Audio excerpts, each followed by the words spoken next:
Alhamdulillah, kita bersyukur kepada Allah Subhanahu wa taala. Hari ini kita masih diberi kesehatan dan kesempatan untuk hadir di masjid ini, menyatakan diri sebagai hamba Allah Subhanahu wa taala, meninggalkan segala kegiatan kita yang berupa keduniaan.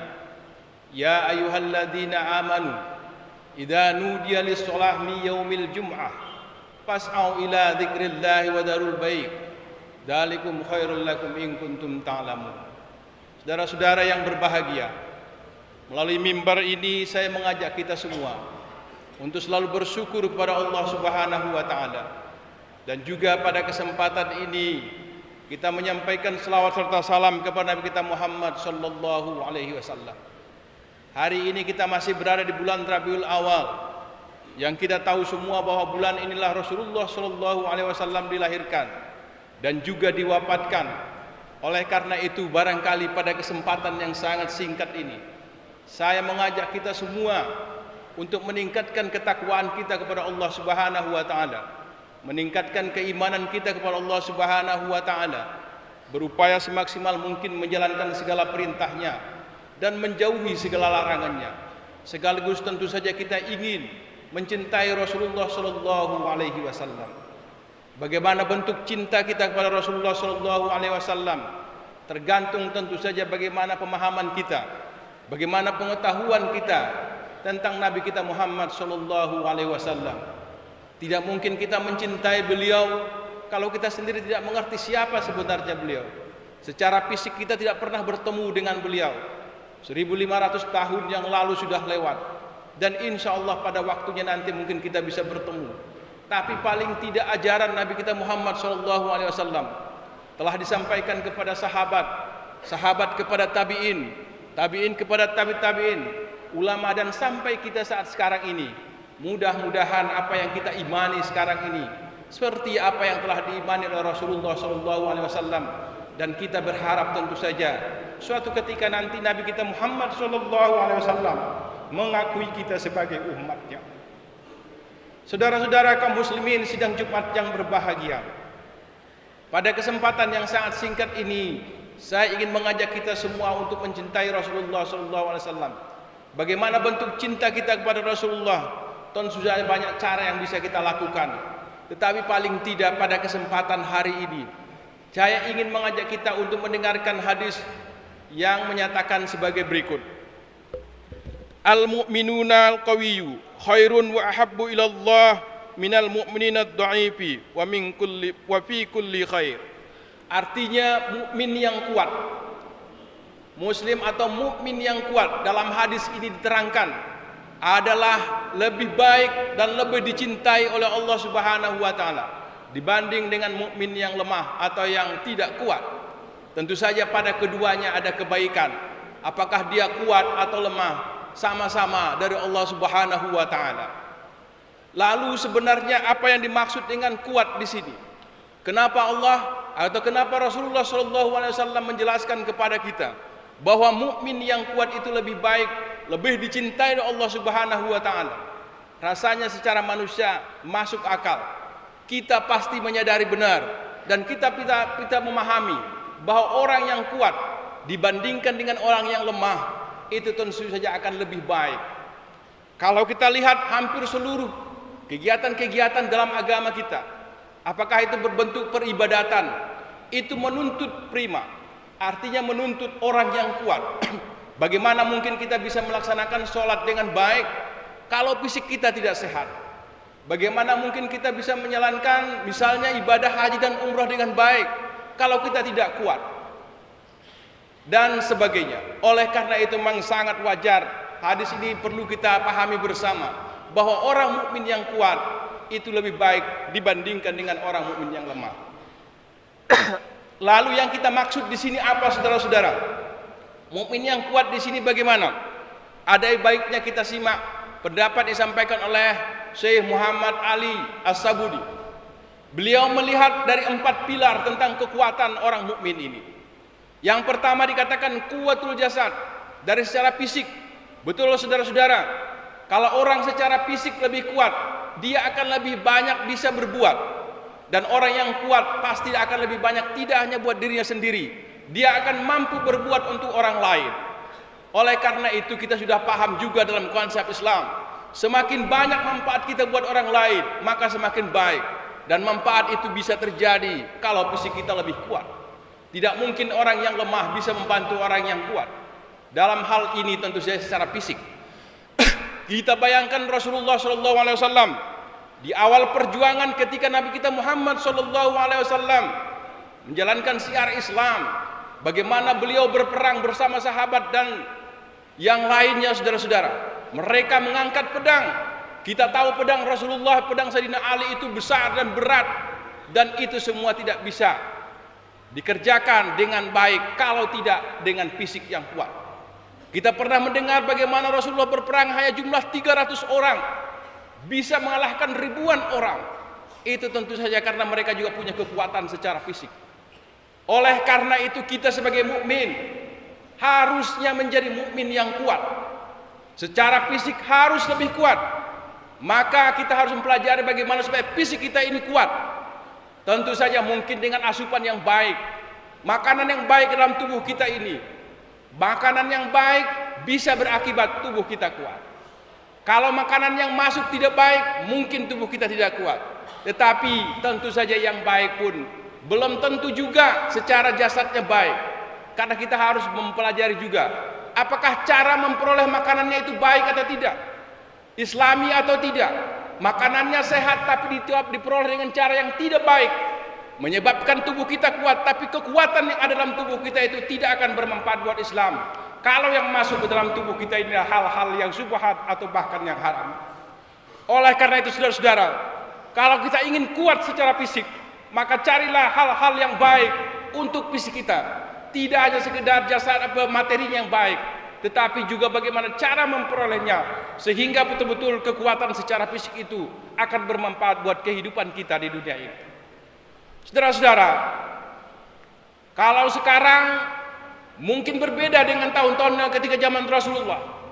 Orang sekarang memang tidak lagi mengandalkan secara fisik belaka. Kalau misalnya orang berperang zaman Rasulullah menggunakan fisik karena berhadapan satu persatu atau mungkin langsung. Tetapi kalau sekarang orang sudah menggunakan teknologi, dengan menekan satu tombol saja bisa ribuan orang mati, karena mereka tidak hanya sekedar menggunakan fisik. Orang yang lemah secara fisik tapi punya pengetahuan yang kuat, maka dia bisa mengirimkan drone-drone ke negara Timur Tengah itu. Akibatnya apa? Orang-orang Islam mati, perempuan yang tidak bersalah, anak-anak kecil yang tidak bersalah juga mati, karena mereka mengirimkan itu tidak berdasarkan lagi cara-cara yang Islam. Saudara-saudara, itu bukan kekuatan sekarang. Tidak hanya sekedar kekuatan fisik lagi. Lalu apa berikutnya? Dikatakan oleh Syekh Muhammad Ali tadi, kita harus kuatul ilmi, harus kuat pengetahuan kita. Tidak sekedar fisik saja. Sekarang sudah era 5.0 katanya. Sekarang perkembangan manusia sekarang ini sudah menggunakan teknologi yang begitu tinggi. Ilmu pengetahuan manusia begitu tinggi sekarang ini. Apa yang terjadi di luar sana, di Amerika misalnya atau di Eropa, sekarang ini bisa kita lihat di sini. Bagaimana mereka bisa mempengaruhi Indonesia, bisa, walaupun mereka tidak ada di negara kita, karena pengetahuan teknologi tadi. Oleh karena itu saudara-saudara, terutama sekarang ini kita, YPI Al-Azhar salah satu contoh saja saya sampaikan pada kesempatan ini, harus membina generasi muda, membina anak-anak ini, tidak sekedar kuat fisik, tetapi juga saudara-saudara, anak-anak punya pengetahuan yang tinggi, punya pengetahuan bidang informasi teknologi, sehingga kalian nanti bisa menjadi manusia yang kuat secara pengetahuan, bisa bersaing dalam dunia internasional sebagaimana dulu-dulunya Islam.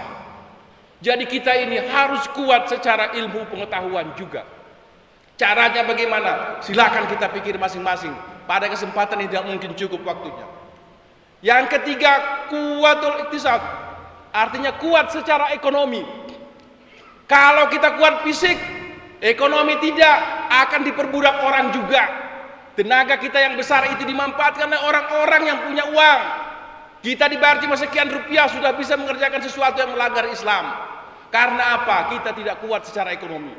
Negara kita inilah negara, harusnya negara yang makmur, tapi kenyataannya apa yang ada di negara kita ini masih banyak dikuasai oleh orang-orang yang tidak beriman kepada Allah Subhanahu wa taala. Oleh karena saudara, anak-anak yang pintar sekarang ini yang ada di sini, kalian harus kuat secara ekonomi, dan tentu saja kuat secara ekonomi bukan hanya untuk pribadi saja, tapi contohlah Utsman bin Affan. Dia memberikan hartanya untuk perkembangan Islam. Kalian juga atau kita semua harus juga seperti itu, memperoleh harta dengan sungguh-sungguh, mempunyai harta yang banyak tetapi digunakan untuk perkembangan Islam. Kita harus rela membina generasi muda, mereka menjadi manusia-manusia yang bertakwa, dan mereka mempunyai harta yang banyak, dan itu semua digunakan untuk kejayaan Islam. Jadi caranya bagaimana? Terserah Anda. Yang penting halal. Bagaimana cara supaya Anda kaya, bisa memakmurkan Indonesia dan juga internasional. Jadi kita harus kuat secara ekonomi. Kalau tidak kuat secara ekonomi, pasti akan dimanfaatkan oleh orang lain. Apalagi nanti dekat-dekat dengan pemilu. Siapa yang mau dibayar, dialah nanti akan ikut pemilu. Tetapi mereka yang tidak, mengatakan tidak untuk itu, adalah orang-orang yang kuat secara ekonomi. Yang keempat saudara, yang dikatakan oleh Syekh Muhammad Ali tadi adalah kuwatul iman. Inilah barangkali yang perlu kita didik dari awal. Anak-anak kita memang harus kuat secara iman. Iman kita harus kuat, harus dipertahankan. Iman itu terkadang turun naik, tetapi bagaimana caranya supaya iman kita terus meningkat? Kita harus mau mentadaburi Al-Quran. Kita membaca Al-Quran belum pasti tidak apa-apa.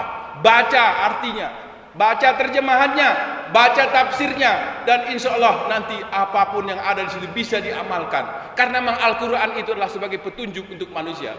Kalau itu kita lakukan, saya yakin keimanan kita akan bertambah. Di dalam Al-Quran, surah Al-Anfal 24 dikatakan, Innamal mu'minuna alladzina idza dzukirallahu wajilat qulubuhum wa idza tuliyat 'alaihim ayatu zadatuhum imana wa 'ala rabbihim yatawakkalun. Kita dapat mengukur iman kita. Apakah kita termasuk orang yang kuat imannya atau tidak? Dikatakan orang yang kuat imannya itu apabila dikatakan nama Allah saja sudah bergetar hatinya. Apakah kita ada rasa seperti itu? Apakah kita masih berasa ketika Allah disebutkan, Allahu Akbar disebut, tidak ada rasa sekali? Kalau itu tidak ada, berarti kekuatan iman kita memang lemah. Wa idza tuliyat 'alaihim ayatun zadatuhum imana. Kalau dibacakan Al-Quran, bertambah keimanannya. Kalau kita sekarang mendengarkan Al-Quran biasa-biasa saja, itu berarti iman kita masih lemah. Oleh karena saudara-saudara, saya mengajak kita semua untuk selalu mencintai Islam ini, mencintai Rasulullah SAW dengan pelajaran Islam sebaik-baiknya, dan kita amalkan dalam kehidupan kita sehari-hari, sehingga benar-benar Islam ini ya'lu wa la yu'la alaih. Islam ini tinggi. Saudara-saudara, saya pernah mendengar di Al-Azhar Pusat itu imam masjid yang ada di Amerika. Dia mengatakan, kalaupun kita tidak ikut, kalaupun orang Cikarang tidak ikut berpartisipasi, Islam akan tetap maju. Oleh karena saudara, kalau kita ingin ikut, maka berpartisipasi itu penting. Mari kita tingkatkan 4 pilar ini, agar karakter muslim yang kuat itu ada, sehingga Allah mencintai kita. Barakallahu li wa lakum fil Qur'an Karim, wa nafa'ni wa iyyakum bima fihi minal ayati wa dzikril hakim, wa taqabbala minni wa minkum tilawatahu innahu huwal ghafurur rahim.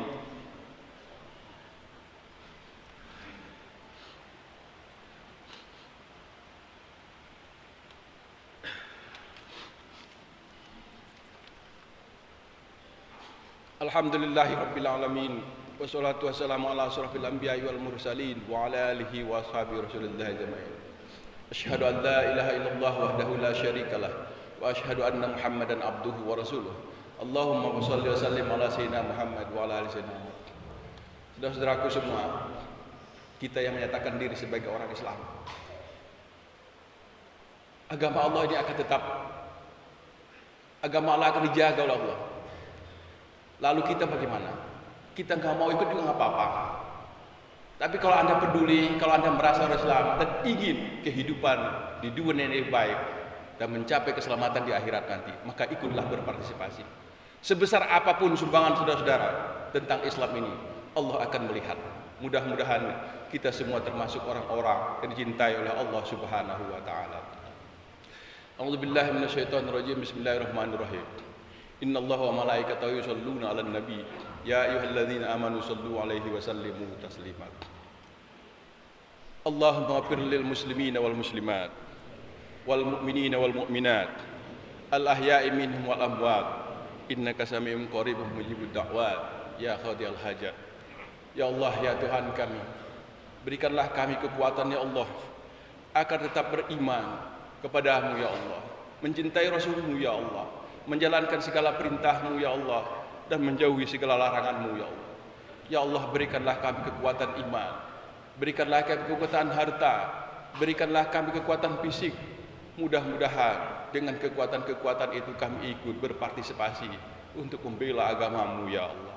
Rabbana taqabbal minna innaka antas samiul alim wa tub alaina innaka antat tawwabur rahim. Rabbana hab lana min azwajina wa dhurriyyatina qurrata a'yun waj'alna lil muttaqina imama. Ibadallah, innallaha ya'murukum bil adli wa ihsan